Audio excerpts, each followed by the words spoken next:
at once. 911 where, there's an earthquake and the whole city's on fire in 2 episodes. All right, we are live. Good morning, everyone. It's Daily Dose and it's Guest Thursday, our favorite day of the week.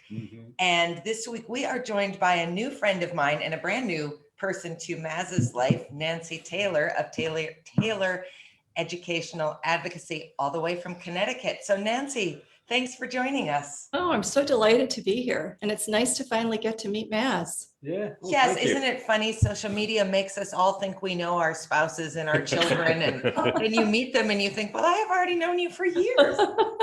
Yes, for sure. It's as beautiful a sunny day in Connecticut as it is in Fargo. So we are clearly into spring. So nice to have it be sunny. And I am sitting in my office in Westport, Connecticut. And I picked this office because it had so much light. It's just joyful. It's a beautiful space. My gosh, I would love to come visit. So we'll get that in the books as soon as we safely can. Yes. So Nancy is joining us with, I think, a really interesting angle on addiction, because you work with students and parents and teachers in school districts, and primarily with kids who don't fit that very narrow square of mainstream classroom success that you can sort of just get by. So first, Nancy, before we do anything else, just talk a little bit about what you do, and then we'll segue it into how it fits into addiction. Well, that was a wonderful way that you just explained it. So parents. Oh, I'm sorry. I should have let you do that. No, it means when we've talked in the past, I've explained it to you well. So that makes me happy. So when parents feel like their children aren't meeting with success in the way they'd like to see, it's challenging, and it's the school isn't necessarily free to give you all their school staff, as much as they may have opinions, isn't necessarily free to give them all to you. And the goals of school and parents are different. The goal of the school is to move children through a band of success. And I think the goal for most parents is to optimize outcomes. So if you want to optimize outcomes, it generally, I would say for almost every child, takes a little extra TLC to figure that out.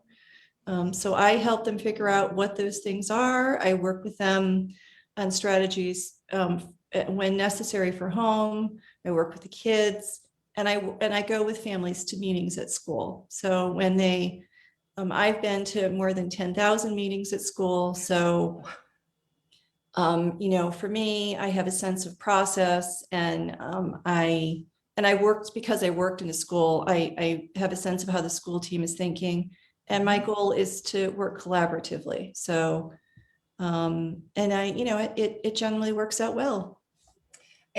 I think it's such a powerful conversation. And you and I have had this conversation a number of times, just how ineffective our education system kind of is, because it does expect that everybody aligns to one track or a few very specific tracks out of the necessity of one teacher and 20 plus students in a classroom. I mean, I'm not even criticizing the classroom environment. I think it's set up to do what it's supposed to do, but it's not working very well for so many of our students, both the very, very high achievers and the ones who are struggling. So I'm always fascinated by this work that you do. But we really started to kind of have this conversation because you said something to me once about, students, particularly very, very bright students who are undermotivated by the challenge or lack thereof in school, might start down some deviant paths that we don't necessarily want students going down for lots and lots of reasons. But you've got some kind of interesting anecdotes around addiction in this work. So can you just talk about that a little bit with us? Sure. I just wanted to say that no one in my immediate family has addiction. So I want to be sensitive to the fact that I haven't been through that experience myself. And lucky you, Nancy. That makes me happy for you. I don't want to, I guess I'm always careful about being triggering for people in the way I talk about it. Yeah. So, I would say listen with a grain of salt and try to hear if I misuse a word, give me a chance to think it through. So, I think everybody, however, even though I haven't experienced addiction in my immediate family, I think no one is really untouched by it. Friends and extended family members. So I certainly have watched people walk the journey. I have a cousin I'm incredibly proud of, who's a longtime AA member and has given back to that community and has been able to generalize that to giving back to the larger community in many ways. And, I think seeing people make that progress is really powerful. It makes you believe that it can be done. So the interesting thing for me was I'm not sure where I am age-wise to you guys, but I was in school when they were saying, heroin will kill you, bad, bad, bad. And started working in the later 80s, early 90s, when there was a lot of Reagan funding, Nancy Reagan's big Just Say No campaign. I had buttons that said that literally. There was a lot of funding for training for people in schools on addiction work.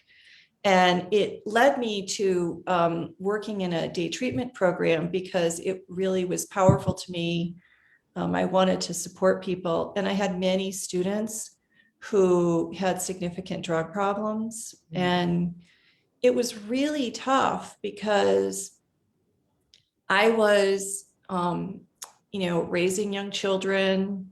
I had a pretty happy, successful life, and I could see where their lives were taking them. And I struggled with acceptance. I think it was hard to watch it happen and to know there were things that I could do that would help and not be able to help them. That is a really hard place to be, particularly if you are a personality that goes into teaching. Your whole matrix is about guidance and leading and helping and investing. And so that was a big struggle for me too, was to just realize there wasn't very little I could actually do. I think what I learned from that is that what you can do is change the system. And what I mean by that is, being codependent, and working with kids in that situation. It was about, not tolerating things that they did that were unacceptable to the school community. It was about, I was the school psychologist and I would do testing and I could see the kids I had kids who were heavy marijuana users on developing brains who had low math calculation skills, and they weren't low before when they were tested. So it was finding ways to sort of use information. I can't say that, in that moment we affected change.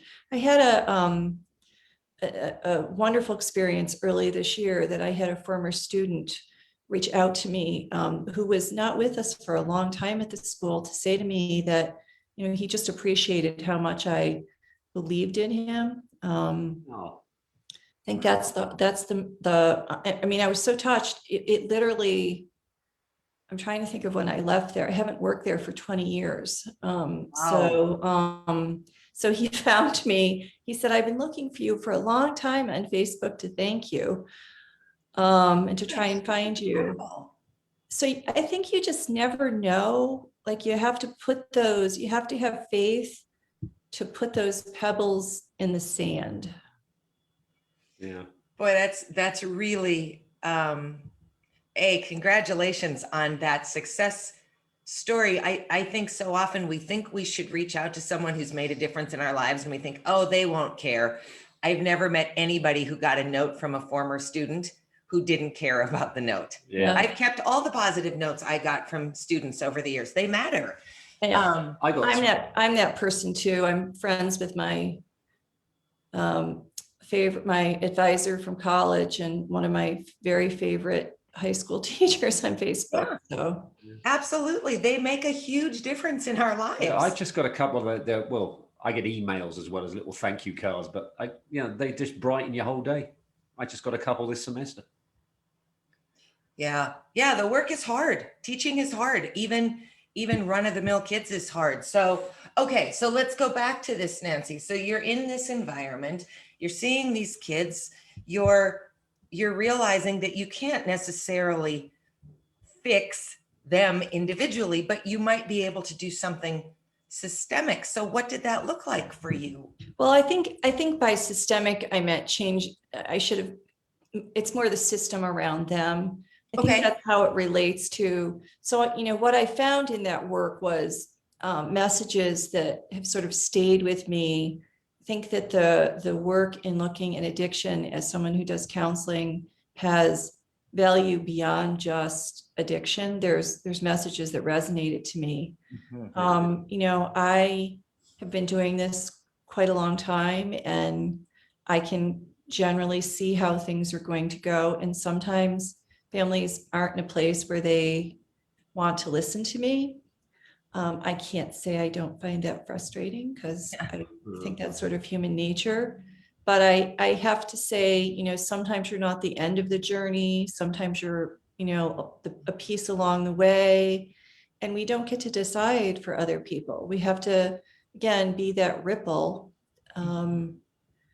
So I think when I think back on that work, we would really come together as a school team. There were teachers there, there were therapists there. We had a very good principal.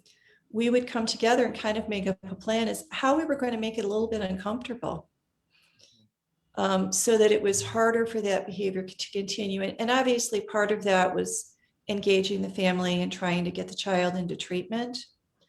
But that's it has to be more uncomfortable to stay in the position you're in. Yeah.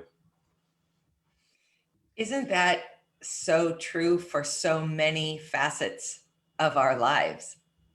I mean, I just, so often someone on these Thursday conversations will say something and I will think, boy, that absolutely relates to me, absolutely independent of my addiction experience. Just as a human being, we get into grooves that are easy or comfortable or don't challenge us. And it's just easy to stay there. Well, and I don't know, this is, Maz, what you think about this. I think addiction is an extreme of a pattern that we all kind of go through. That's maybe a more out of for many when it's at the addiction level and out of control. But it's something, those questions are ones that we all wrestle with. Yeah, I would agree with that. It no matter what you end up being addicted to, people that do the same thing and know when to stop will go, wait, what's the matter with you? You couldn't just stop drinking and wake up the next day and just go through the day without drinking? Or what, you have to have some rest before the next time you smoke some more, you smoke another joint. It's the people that can't do that are on a very close edge to people who could stop. There's a switch. And I think, I don't know. I wonder if we were all honest with ourselves, if there's something we wouldn't identify that we're not really in good control of. I think there's the more advice I got when I started to listen when I was in rehab and I really started thinking about it, and the more I listened, especially the first year I was going to AA meetings when I thought I had nothing to say. I just needed to listen. So I did. And I remember what Dana's brother once said to me, that he said, I don't believe there's anyone on this planet that couldn't do with going to see a therapist. And I just think he's absolutely right. And the advice I was getting in my AA meetings, I thought someone should actually write this down. This could actually help everybody. I think it really is. I think that could be an answer. And I also think why people sometimes shun away from addicts is because what you were saying, there is a fine line between someone who's an addict and someone who isn't. And it's the fear of admitting to yourself, oh my God, I might be an addict on something. Well, and there's a lot going on of talking about diversity and neurodiversity and cultural diversity. And, I feel like addiction is something that still, there's a level and I'm accepting of everything, I guess. Like, I just love people. And I've been doing a lot of reading in the last year, listening to Guru. She would love that I'm calling her Guru. I imagine Brene Brown. Oh, she would love that, I bet. Who, she'd be like, oh, cut that out, probably. I think she'd say, cut that out, y'all. Yes, y'all, she would. And she, I think there's a lot of shame connected with addiction. And so the way to bring this around is I've been working on reducing my sugar intake. And I really do admire Mark Hyman, Dr. Mark Hyman, who's a functional medicine doctor. And he really has convinced me, never met him, but I listened to his podcast and have read his books, that sugar isn't good for you. And I'd like to keep my healthy, functional brain as long as I can. So I have been trying to eat keto for the last week. Oh, how's that? I was, pardon me? How has that gone? It's quite a challenge. So just in case people don't know, keto is where you significantly restrict your carbs to under 20 grams a day, and the average American diet is about 200. Yeah. So it means you can't eat sugar, really, because there's no capacity, there's no space for it. And it was fortuitous to do it. I would have to say, perhaps you two were, when it was hard, I thought about you this weekend, Maz, because you inspire people you don't know, even out there, because I really wanted to eat sugar. Boy, did I want to eat sugar.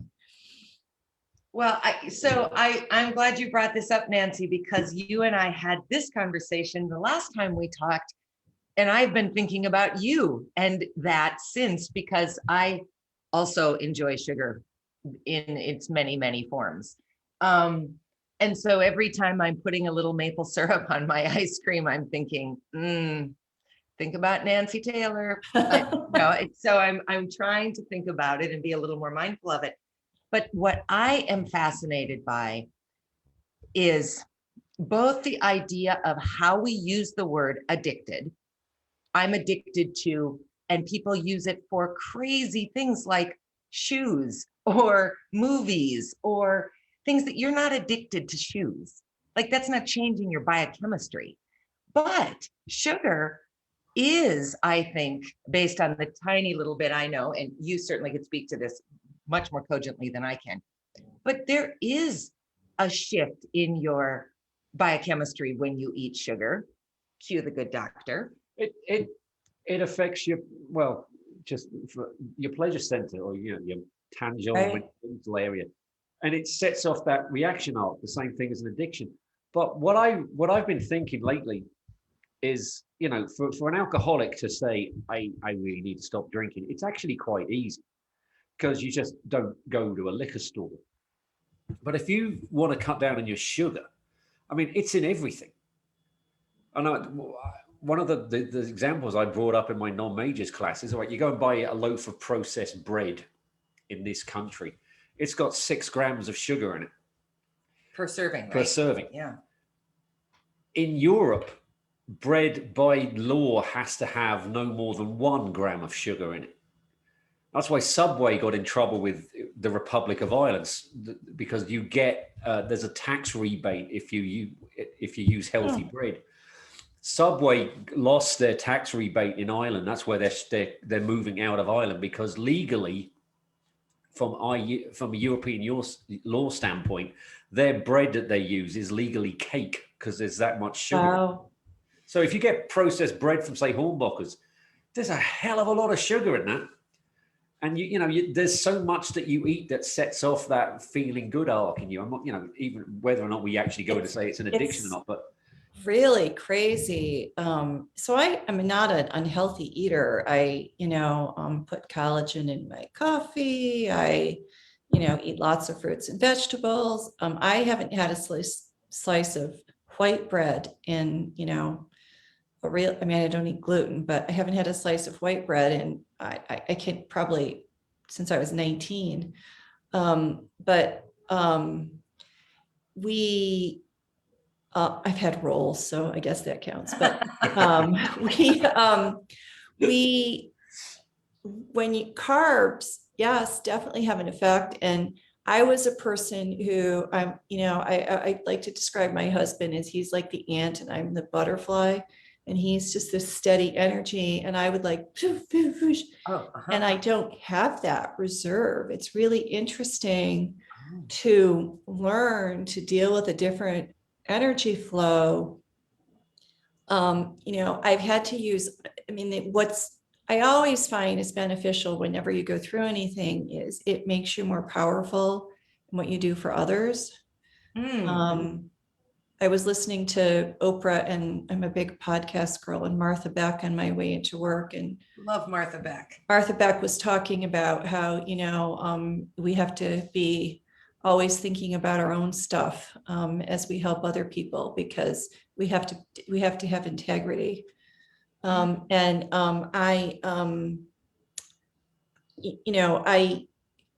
had to this weekend still. Yesterday I went for a walk and I was too tired. And I said, you're just going to have to let that be right now because your body's still adjusting and you've only been doing this a week.